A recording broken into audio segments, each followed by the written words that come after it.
Welcome to Carlisle, Cumbria, the location of the newest English League team. This is FC Stingalona, and we are terrible. They actually mystify me how amazingly bad they actually are.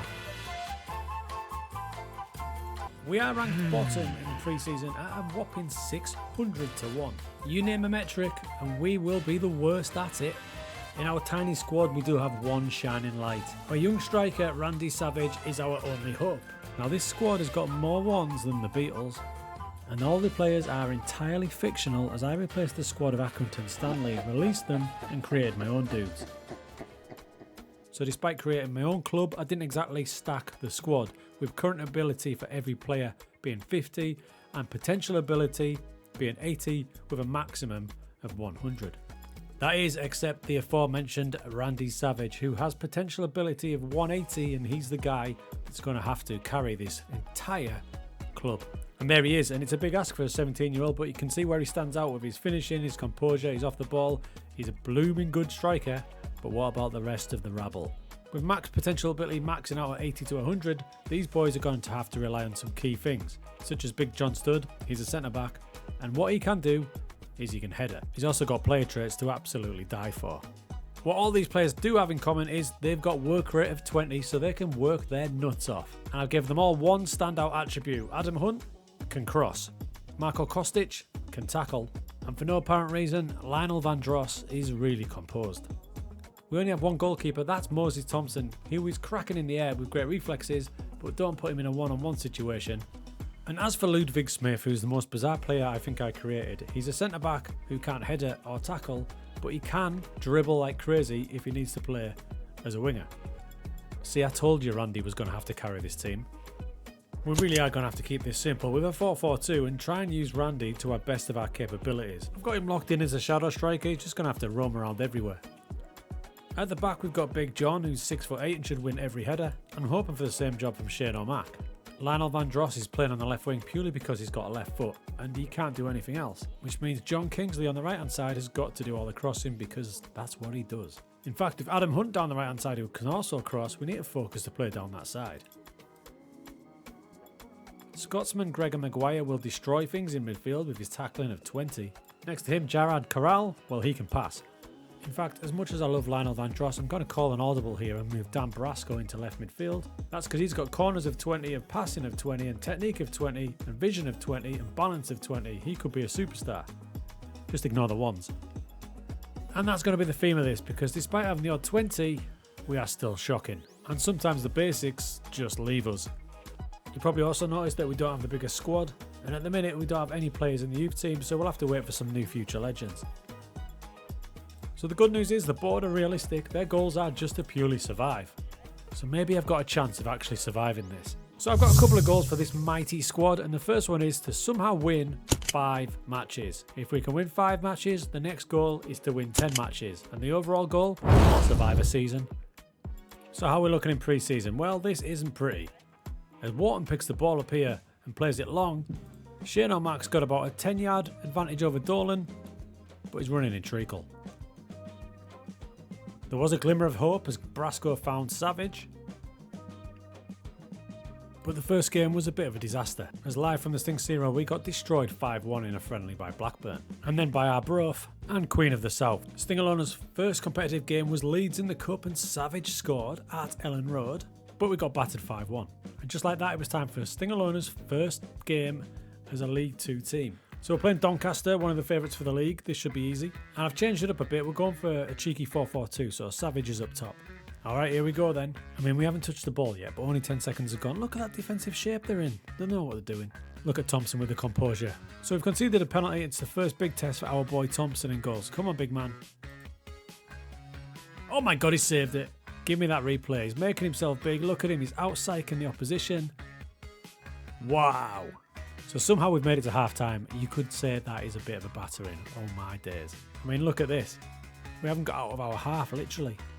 So Shane O'Mac's got a booking. I'm going to bring on one of my centre-backs that can't head it. It's either Ludwig Smith with heading of 4 or Marko Kostic heading of 1. Ludwig wins. So I brought Marino on for the striker, and I'm putting Coral a bit higher up. Let's go. Early in the second half, oh geez, what's going on here? Hunt, oh, I thought he was going to run into the keeper, but Kingsley to Coral. Look at that little 1-2. Kingsley again. Savage is ahead of him. There he is. Savage shins it. What just happened?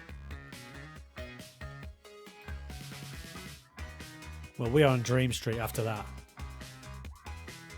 Pause it there. Our goalkeeper, Moses, remember how bad he is? There he is. He's rocking an 8.6 rating at the minute.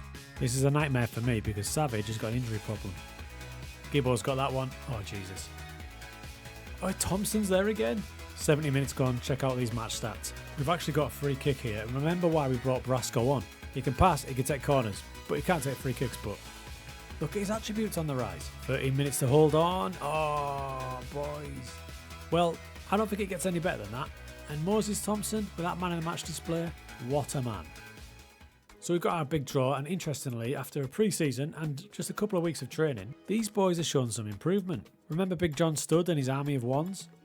Well, he's got an army of twos now. And we saw Brasco, he's on it. Look at that, frees everywhere. Even Lionel Van Dross has shot up. Look at that go.